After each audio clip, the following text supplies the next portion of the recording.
Welcome to the Texas Values Report. This is Jonathan Sines, president of Texas Values. Great to be with you on another glorious week in the state of Texas. If you saw one of my Facebook posts, you might know that I've got a better view of the Capitol than I've had for some years. I'll get into that maybe in the second half of our segment, and you're going to see some commentary about that for our organization because we have moved across the street. We haven't moved very far, but I'll tell you, I was up pretty late last night finishing up some of that move, but some exciting things that are coming up for Texas Values as we move into the second half of the calendar year. And so I want to be able to talk to you a little bit about that, get you set up for what's happening in the legislative session, talk about what happened in the Capitol this week with some interim charge hearings about parental rights, about education issues.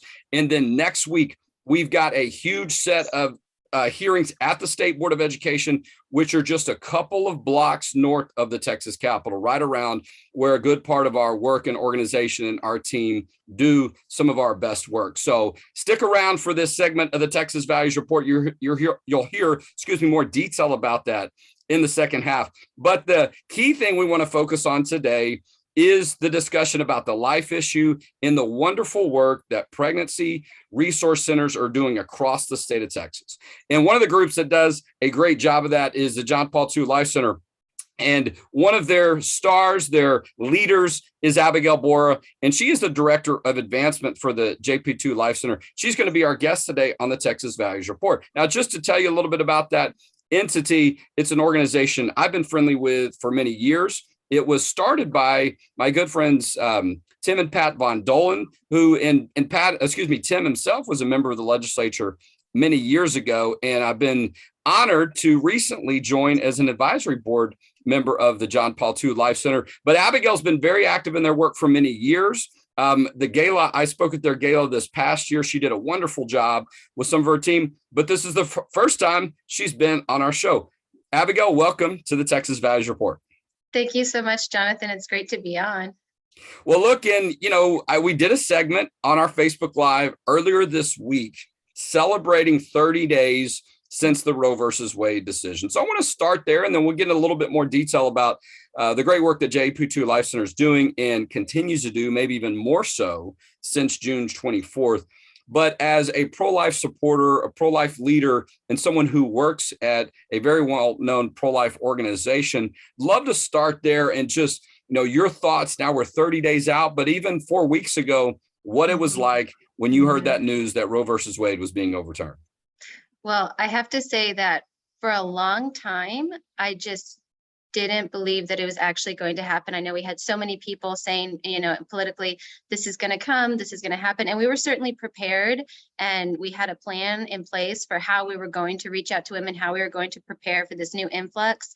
But I had to say, I didn't believe it. And I think that moment that Roe was overturned, I'm sure we can all remember where we were and who told us or how we found out. And I was sitting at my work computer and I get a call from our CEO and she says, "It happened." And I just knew exactly what she meant. So, it was definitely a very thrilling day for us. I think we were crying tears of joy. This is a really long time coming, and we're just so grateful for the work that's been done by people like you, by people like at Texas Values, to make sure that our laws are reflective of the dignity and value of life. But, these last 4 weeks, we have been thinking about how we can go deeper and do the work that's going to expand in a real way. Obviously, we have a great foundation. This is work that we've been doing now for 12 years.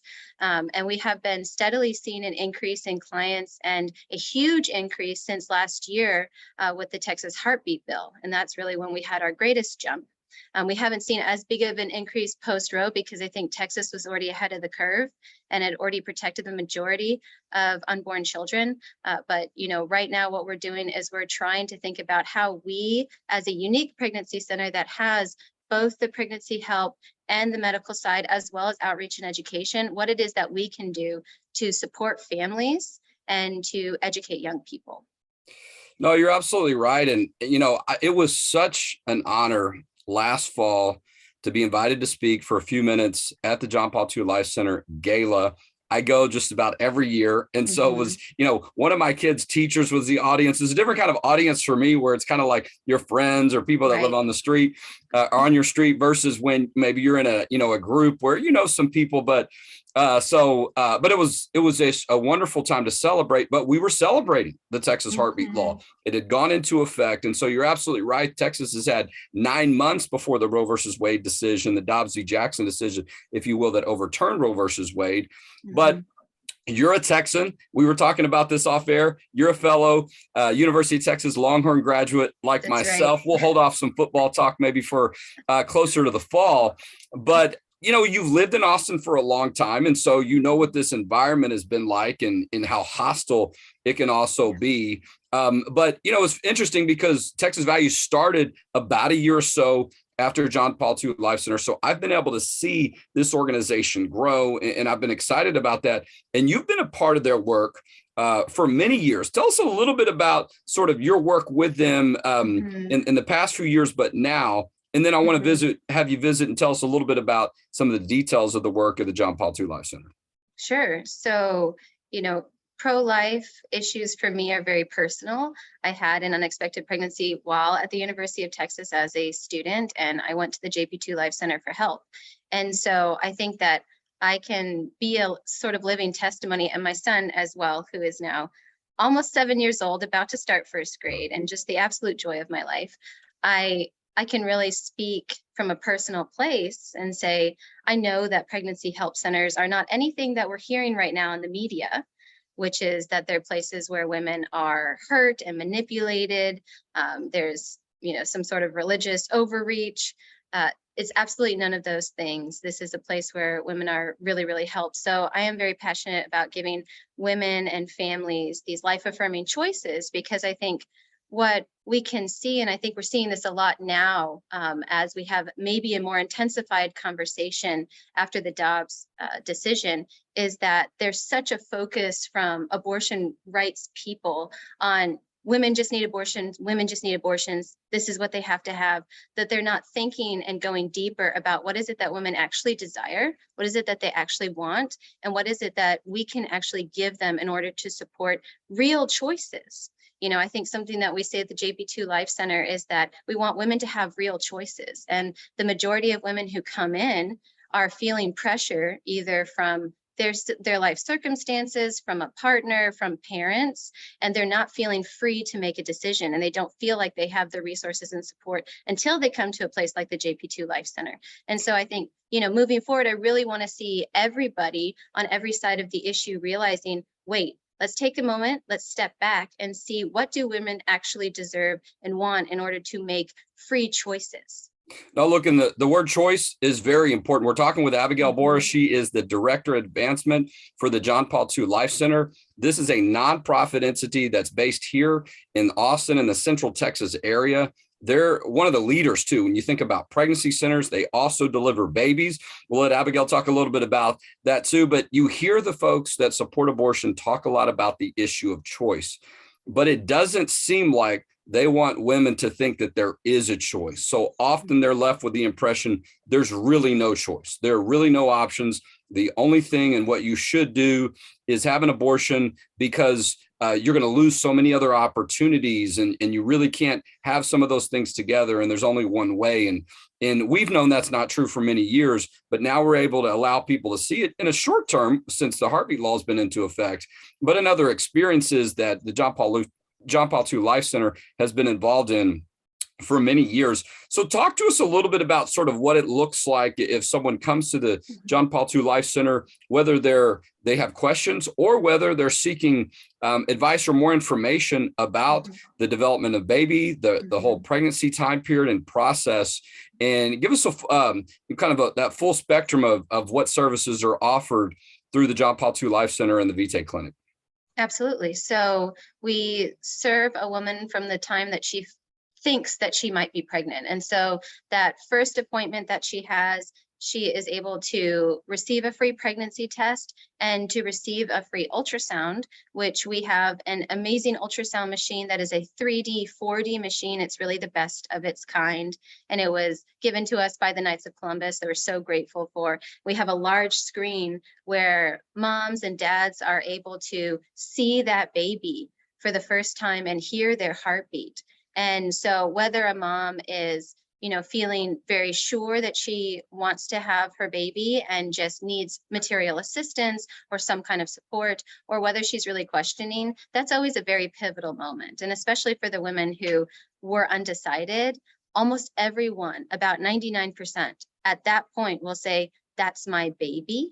They recognize the humanity of their child, and that motherly instinct comes out, and then they will do anything. Something that our director of client services, Sandra, will say is that once you support a woman, there is nothing that she can't do.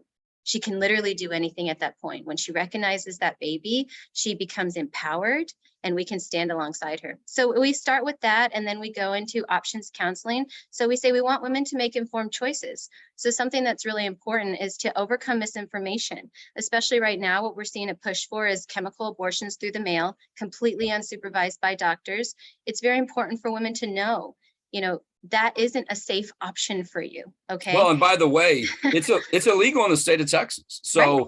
We passed a law, and Governor Abbott signed this law at an event that Texas Values had last year, making it clear that you can't be sending these drugs through the mail. And part of the reason was because, to your point, women take a pill and then oftentimes there's side effects they don't have access to, or they're not in connection with a doctor. And unfortunately, oftentimes things go in a bad direction and they need help, and it's too late, which is tragic. Right. Yes, it is. It is very tragic. So, we do want women to have all of the information that they deserve to have. And so after, explaining what the side effects of different things can be, counseling them, talking to them about the ways that they can be supported, every single woman comes in with a different story. We've seen stories as different as, mine, which was being in college and feeling like this is not what I want to do at this point in my life, and being able to have help to anybody who I know. We've had a client who has shared her story before, who she was date raped. And, just very, very traumatizing for her, but her baby was a part of her healing, having her baby and raising her baby, and she still comes to visit us. We have people who come in who are on, the verge of eviction. There's a lot of people like that right now, especially with inflation, that there's a lot of people who are getting kicked out of the city, who don't have those resources. And so every single person's story is a little bit different. And so our client advocates are just really good at being able to sit and identify, okay, what is it that's making you feel pressure, that's making you feel like this is a really challenging time? And let's identify that and address that, either something that we can do internally or through our extensive referrals that we can make to places like Catholic Charities, the St. Vincent de Paul Society, to maternity homes like Annunciation. So we have this really broad network, which, goes into the Texas Pregnancy Care Network of many, many organizations, maternity homes and shelters and adoption agencies and pregnancy help centers that are coming together to be able to help a mom. So after, we've walked with the mom, and, like I said, the majority of women, once they've seen that baby and they've heard that heartbeat, they choose life. And so at that point, it's just identifying what they need help with. One of the most common things at that point is that we help them apply for Medicaid or CHIP.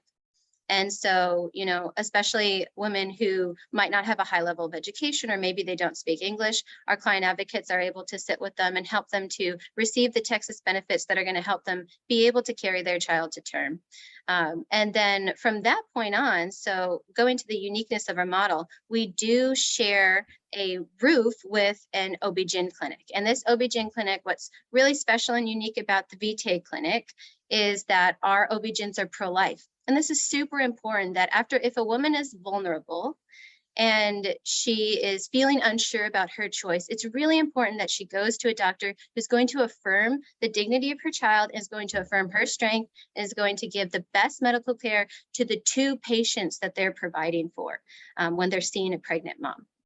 I've been there before. It's extraordinary. And, we're talking with Abigail Borah. She's the director of advancement for the John Paul II Life Center. This is a nonprofit entity here in the Central Texas area. And part of the reason we have Abigail on is we're going to continue to see this trend of us bringing focus and attention to great pregnancy resource centers. The John Paul II Life Centers, you heard her Abigail mentioning with the VTAI clinic, is much more comprehensive than most that you'll find. Many of them do not have OBGYNs or deliver babies So it's unique, but that does add a lot more value. And look, there's support there, right? The state of Texas has allocated a $100 million in a 2-year budget cycle to pregnancy resource centers like the John Paul II Life Centers and many others. And they're doing that work. And some of that work, as you heard Abigail mentions, increased since the Texas Heartbeat Law. And we're likely to see that increase across the state because of the Dobbs v. Jackson case. And I forgot to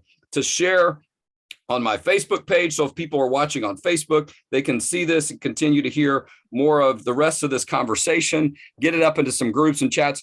And, look, you guys are active. John Paul II Life Center is active on Facebook. You mentioned Instagram, also TikTok, different ways to try to connect with people. Because I imagine, Abigail, and just from my limited experience, though, but we work on these issues every day, that a lot more people have joined this conversation about the issue of life that maybe hadn't before. And it's a great opportunity for them to get good information, not only resources, but for them to realize, okay, maybe I want to talk and learn a little bit about this. And I know y'all do a good bit of work on education too.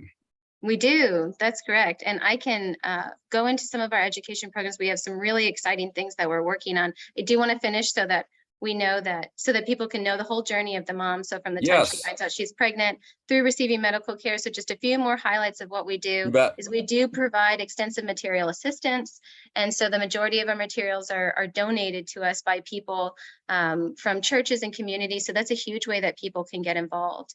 And, if you follow us on social media, we'll often put out, like this happened, I think 2 weeks ago, we were completely out of newborn baby clothes.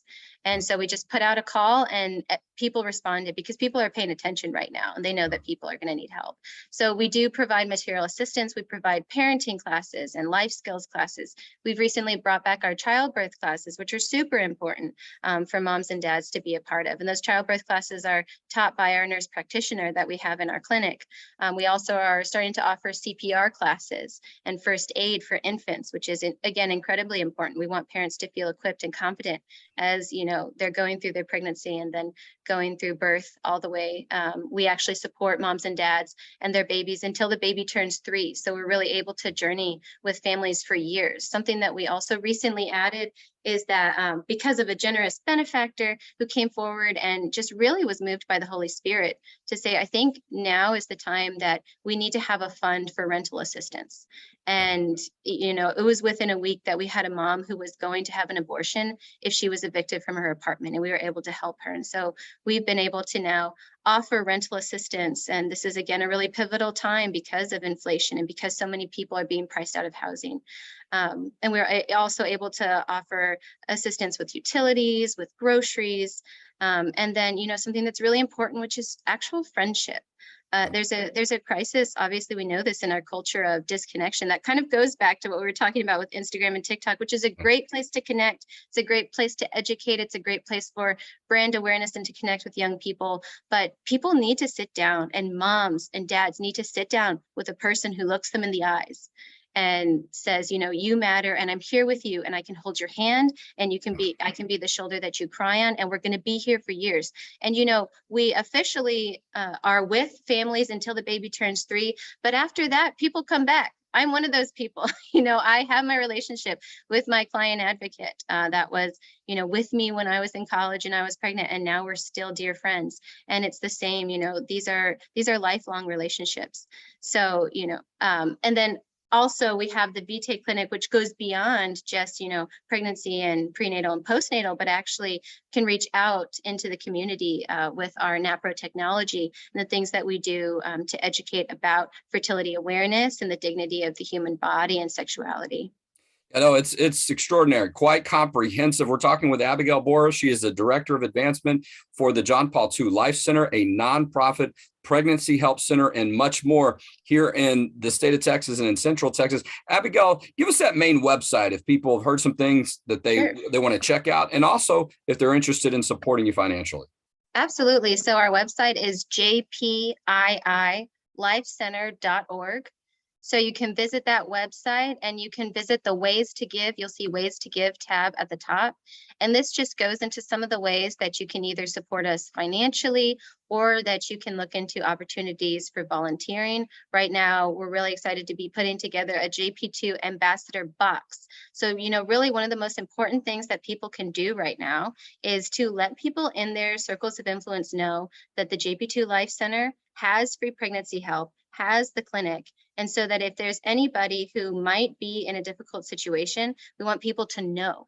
Want people to know that we exist and where we are. So, something that people can do is just become that ambassador. Let people know, hey, there is a great pregnancy help center that has an OB/GYN clinic that's partnered with Seton Hospital that can provide comprehensive care and walk with moms until they're 3 or until the babies turn 3. So, well, and look, that's a great thing people can do for us. We're sort of coming out of this COVID period. I mean, it comes and goes or whatever, but where there's just been other challenges for people to get together and, time period for people to sort of lose the value and the sense of what it's like to connect in person, to come together and to get together. So no doubt that can, and sometimes it could be a short period of time that people need to, that a woman or a family needs to get through this crisis period or some challenges, or maybe it's a little bit longer. So it's great how much you're focusing on the relationship aspect of this issue. And I think we're going to see more of that. And what I love about it is for people to see how much we care, that when you think about the pro-life movement, you find there are people that really care, and they're not here today and gone tomorrow. They're around, they're part of the community, and they can be such a benefit for a woman and a child and a family during a short period of time or for a lifelong. And so we're continue to be excited about the work that John Paul II Life Center is doing. Your role in that, of course, our good friends Tim and Pat Von Dolen, and so many people that are part of that great work. And Abigail, we're so excited that you got an opportunity to be our guest today on the Texas Values Report. Yes, thank you so much, Jonathan. It was a pleasure. All right, we look forward to hearing from you again soon. We're going to let Abigail go. I've got a couple of minutes left because it's been a busy week. Not only did we move across the street, which may not sound like a lot, but it was quite hectic. We were in the middle of some big hearings at the Texas Capitol, 2 public education hearings where hundreds of people from across the state, maybe from other parts of the country, came in, but primarily from the state of Texas to talk about their concerns about what's being taught, some of the pornographic nature, the drag queen content, the unwillingness to listen to parents that are expressing their concerns, and a lot of bureaucratic things that are happening at that school board level where parents feel like they're not being heard, and that maybe there needs to be some adjustments into things related to access to information and transparency throughout the state. Also, next week, we're having state board of education meetings. And so that is also a government entity. They will actually be voting on stuff. The interim hearings this week at the Texas Capitol were really to get information and insight. They didn't take a vote on anything, even though it could have some value. The ones next week at the State Board of Education, they are. And they're going to be talking and voting about what we're teaching kids in social studies, history. So this goes back to some classic battles that we've seen in the state of Texas. So about every 8 to 10 years, the elected body of the 15 State Board of Education members, they get together and decide, do we need to make any changes? Do we not?